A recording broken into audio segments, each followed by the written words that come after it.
Welcome back to Art of the Paint. I'm your host, Tyler DeLuca, and I'm here with a very, very special guest, Oklahoma women's basketball coach, Jennie Baranczyk. Jennie, thank you so much for joining me today.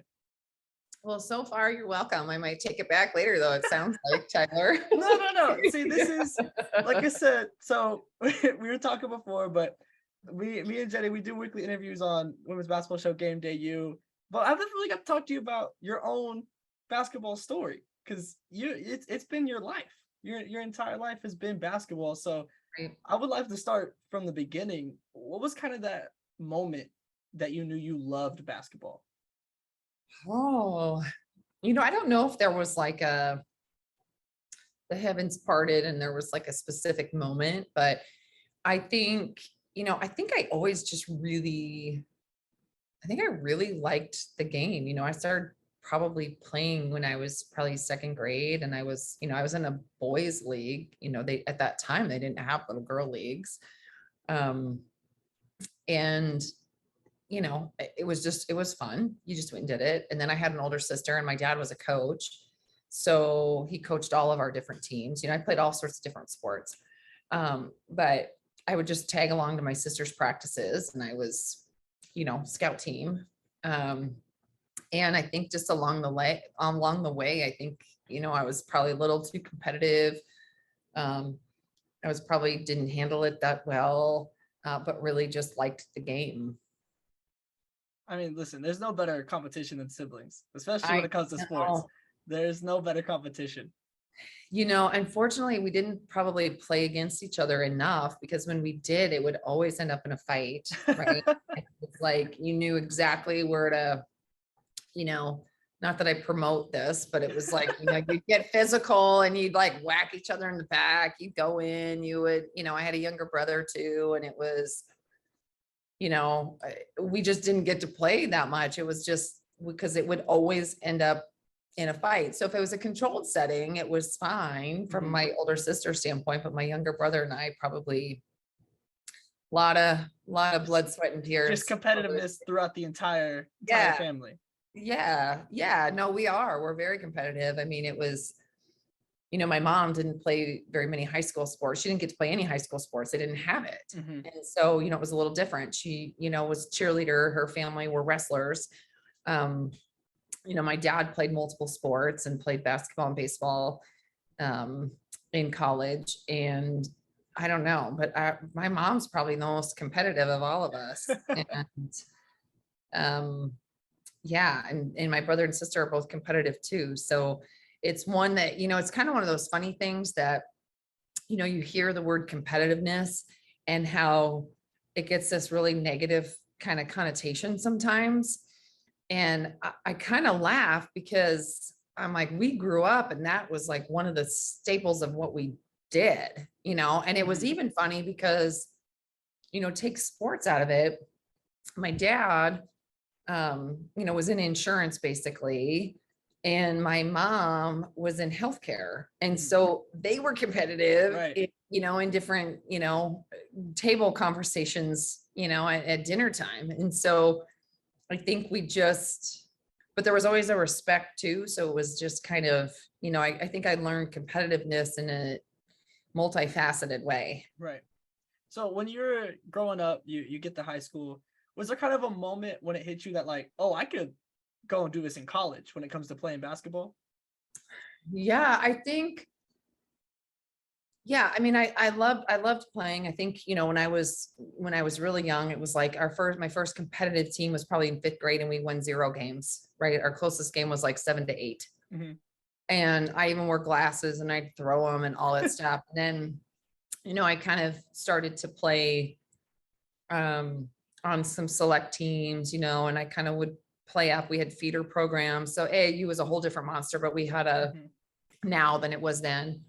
And so we had some feeder programs. So I got to play on different teams and really liked that. And got to high school and moved up to, varsity my freshman year. And I got to play for these like Hall of Fame coaches, right? And they were incredible. And I had a lot of teammates, high school teammates, which doesn't happen a lot, end up playing on, right? So it was Division I, Division II, Division III. And so it was at some point during that, we'd go to these AAU nationals, all over the country. And it was at some point in there that I knew, oh, okay, I'm going to probably go and play in college. At little, I was like, oh, I want to go to school where my dad went. And I want to go play basketball. Like that would be cool. And at that point, it kind of started to get real. Right. So you go to college, and for those that don't know, Jennie, you were a hooper in college.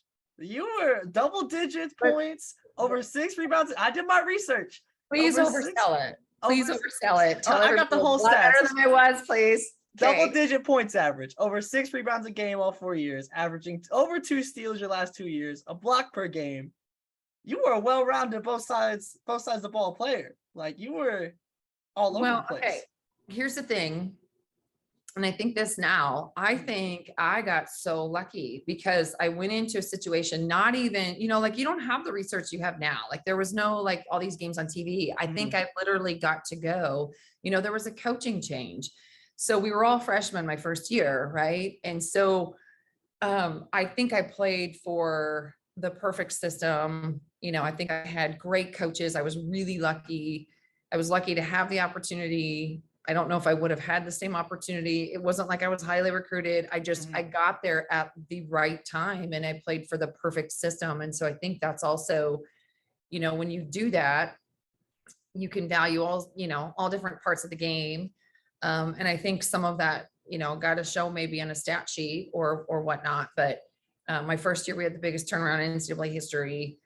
We just had a fun time. And, I look back and honestly, the things that you remember as a competitor, which is so terrible. And I tell women not to do this all the time, but it's like, you remember all those things that you weren't, and you remember all those things that you wish you would have done better, or those games that still are with you, or those moments, those free throws you make or you miss, or those kinds of things. But I really got lucky. I got so lucky to have had the experience that I did. So kind of when it comes to that experience, what do you feel like those 4 years did when it came to just developing your basketball mind, that as you kind of led into your transition to the coaching side of basketball? Yeah. Well, I think I got really lucky. I played for incredible high school coaches. They were a married couple, Bob and Sharon Hansen. And Sharon played 6-on-6 basketball and was a legend in the game, in the state. And then I went and I played for Lisa Bluter, who's there now. And I think that both of them do a great job. They don't have the same philosophy necessarily, but they're both teachers. And I think they do a great job of really being able to teach you the game, which really expanded because I had to make decisions. I had to make reads. And I think I was really lucky because that's how I coach now, is I want them to be able to make those reads, to have those conversations. I was never told, hey, you need to talk more, maybe from an intensity level or whatnot, but I would give my opinion way too much. You come out of timeouts and I'm saying what I'm seeing and what I'm, and I'm telling my teammates things. I don't know where that came from. I had that. And I crave that conversation with our players. I love that. I love being able to go into a huddle and there's conversation, because what they can feel and what they're seeing is different vantage point than what I'm seeing. And usually the truth somewhere in the middle, right? So it's not always what we're seeing and it's not always what they're feeling, right? Because sometimes you feel that it's really physical, but it's not, right? Or things like that. And so it's fun to be able to do it together. And I got to do that with my coach in high school and in college. So I got to ask, because you went to Iowa, you born and raised in Iowa.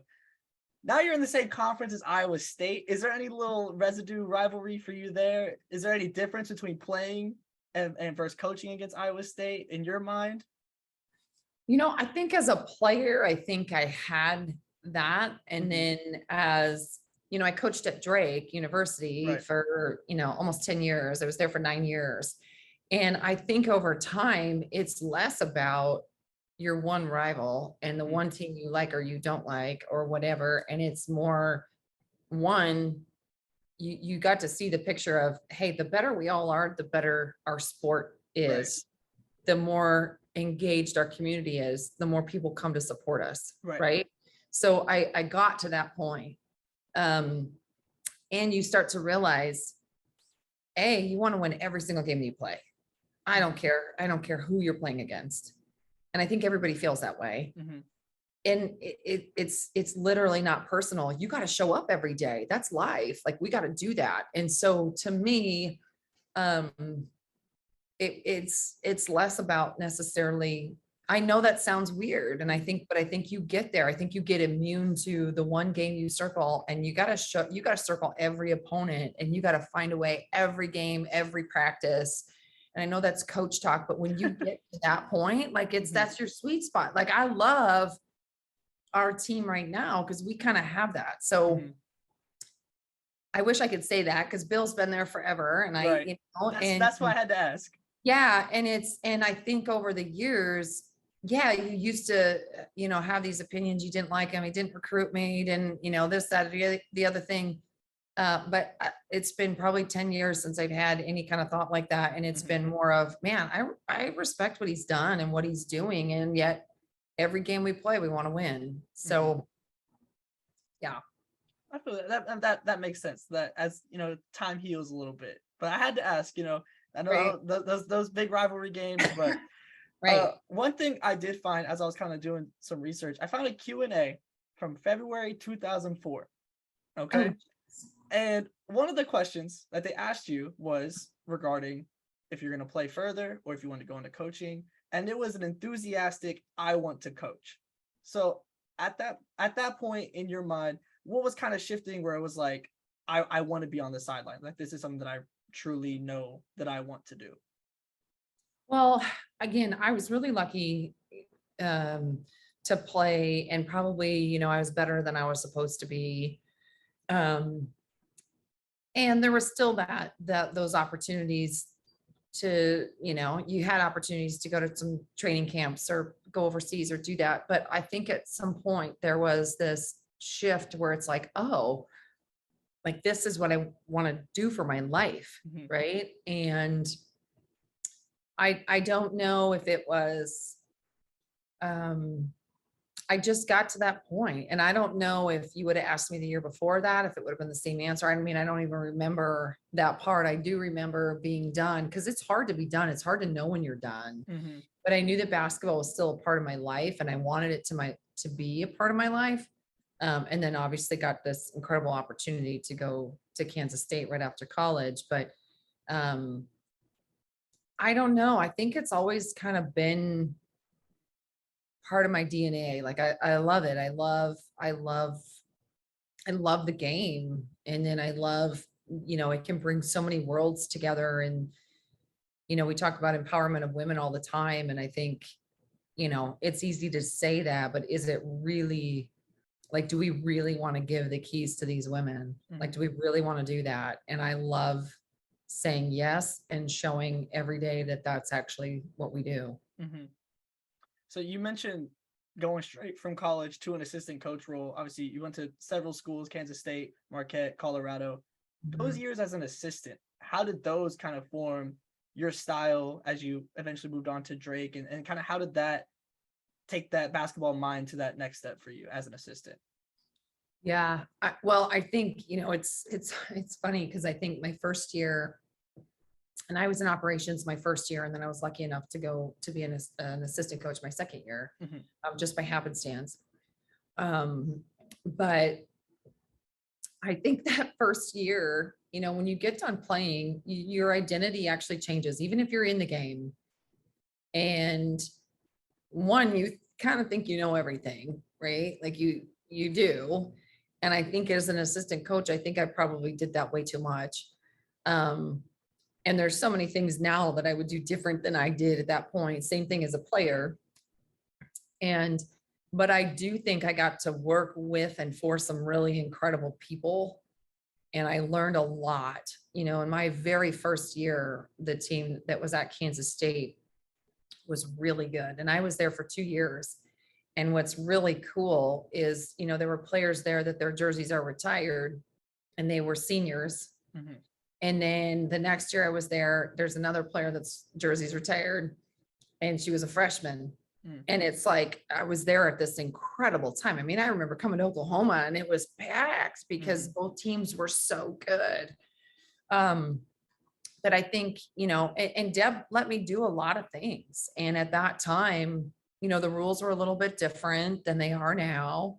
Um, and so I had to learn some things. I had to, you do a lot of the behind the scene things that you don't realize. Like you literally don't realize what your coaches do every day. You think you just come down to practice and that's it. Um, so I learned a lot those first couple years. Went on to Marquette, and I loved, you know, Terry was very value driven and very, she really talked about that. And not that people hadn't talked about that before, but you really started to realize she really knew who she was. And I think that's and she was this incredible speaker and motivator. And so I learned a lot about that. We had a lot of say as assistant coaches. We got to do subbing for games. We got to do player development, all that kind of stuff. So you start to build a little bit more. I went out to Colorado and, there was a conference change and, ironically that continues to follow us. But I think, from that standpoint, it was what's really important right now. It was, being brand new. It was, all sorts of, you have one geography you think is going to happen and then everything changes within like a day or two. Right. And so just being able to adjust and being able to see that big picture. And I think as an assistant coach, I think I learned a lot about the development of relationships with players. I learned a lot about player development. I learned a lot about different systems, different styles, things you like, things that you would maybe do different.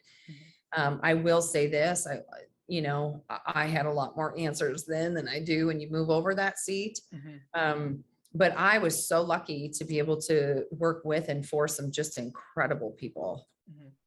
So I feel like the player to coach pipeline is something that you're increasingly seeing, even players that are currently in the WNBA going back to coach like during the off season and things of that nature. Is there one player on your team right now that you can imagine graduating and they could slot right into a similar role kind of to how you did when you graduated and went straight to the sideline? I think there's a number of players. I mean, you could go down the line of, Maddie Williams has an incredible personality. She's such a versatile player. I don't know if she'd want that space or not. Right.